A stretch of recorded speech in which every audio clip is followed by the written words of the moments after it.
You think your enemy is your boss, or your past, or the group chat, but the real demon, it wakes up with you. It is you. It's the voice that says, "We'll start tomorrow." It's the hand that picks up the phone and calls scrolling self-care. This isn't another pep talk. This is a purge, a quiet war between who you are and who you pretend to be. You have 30 days, not to get better, to break the weak self and build something unrecognizable. If you can do this for 30 days, let's just say the demon stops waking up with you. This isn't a fight against stone. It's a fight against the part of you that always gives up. Week 1 starts now. It whispers like a friend, "Just rest today. You've earned it. Start on Monday or the 1st of next month. Oh, and don't forget, the economy is bad, so now's not ideal anyway." The first demon is inertia. You want to change your life, but you wait to feel ready. Spoiler alert, readiness is a scam. It never shows up.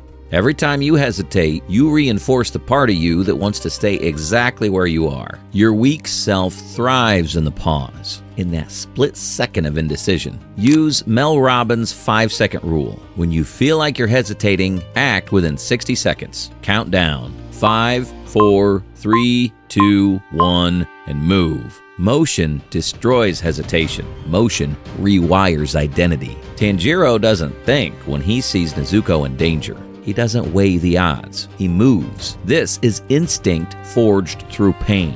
And it's your turn to build that. You want a journal? Set a 60-second timer and write one sentence. Want to work out? Drop for 10 push-ups. Want to quit scrolling? Lock your phone in another room right now. You're not training the habit. You're training the identity of someone who doesn't wait. The first week will feel stupid. You'll think, 10 push-ups isn't enough. But it's not about strength. It's about slicing through the moment where your weak self used to win.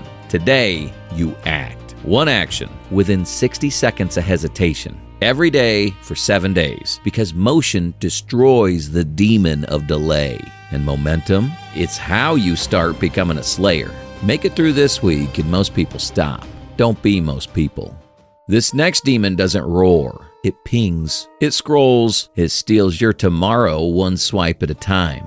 Let's be honest, you got dreams, but your screen time says you're studying memes, not stoicism. You can't focus for more than 10 minutes without checking something, anything. And here's the twisted part. The demon doesn't care what you look at as long as it keeps you distracted enough to never build anything real. This is dopamine dysregulation. Your brain's reward system's being short-circuited by hyperstimulation. Scrolling doesn't just waste time. It kills your ability to be bored. And boredom is where the work begins. So for the next 7 days, 1 hour. No phone, no music, no tabs, just you, your mind.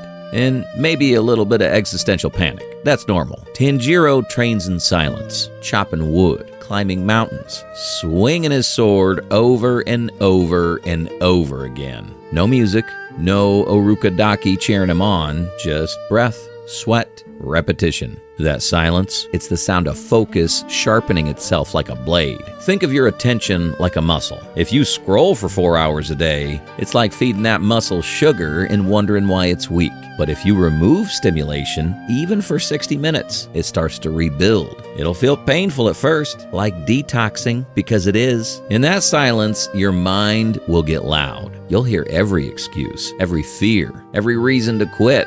Good. That's the real you finally speaking. And now you get to choose whether to listen. For 7 days, reclaim 1 hour. No devices, no noise, just presence. Let the noise leave. Let your purpose be louder than your feed.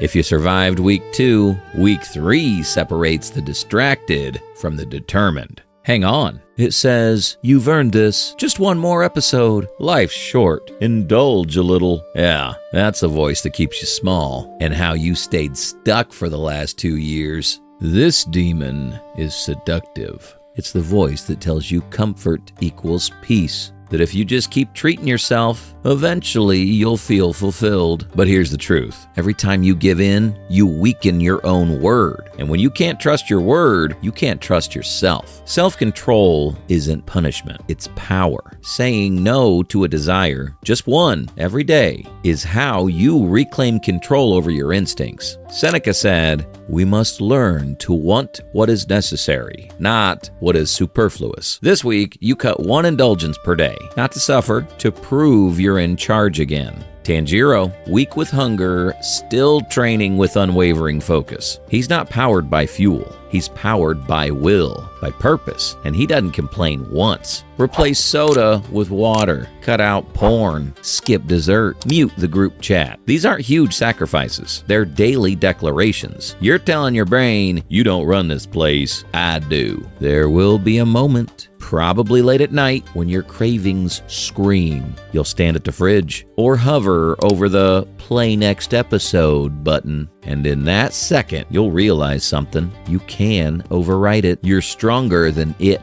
And that's when your old self starts to die. 7 days, one denial per day. Not to suffer, to prove that the reins are back in your hands.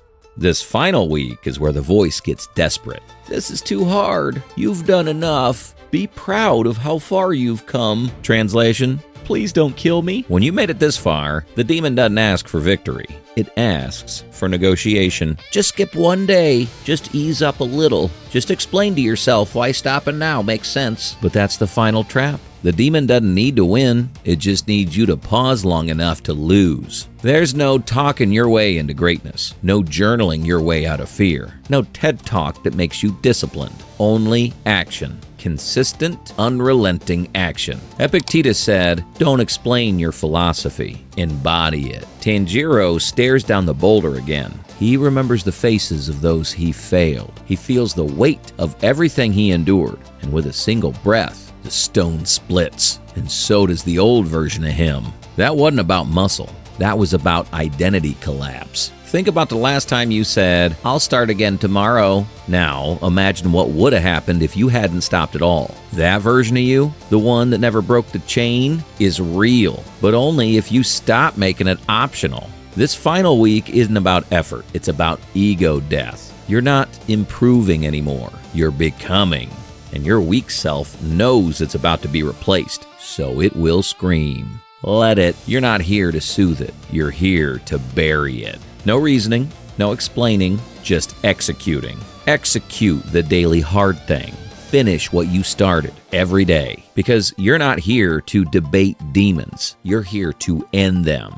30 days doesn't sound like much, but it's everything, because it's long enough to kill your excuses and just short enough to silence your doubts. Here's what psychology says. Your brain is rewirable, but only through repeated daily action. It's called the neuroplastic window. When you do something for 30 days straight, you carve new grooves into your identity. At first, it's friction. Then it becomes momentum. And eventually, it becomes who you are. Because something terrifying happens when you complete 30 days. You realize you can do 90. You believe you can do 300. And suddenly, you don't need motivation. You don't need hype. You are the kind of person who shows up. That's the real win.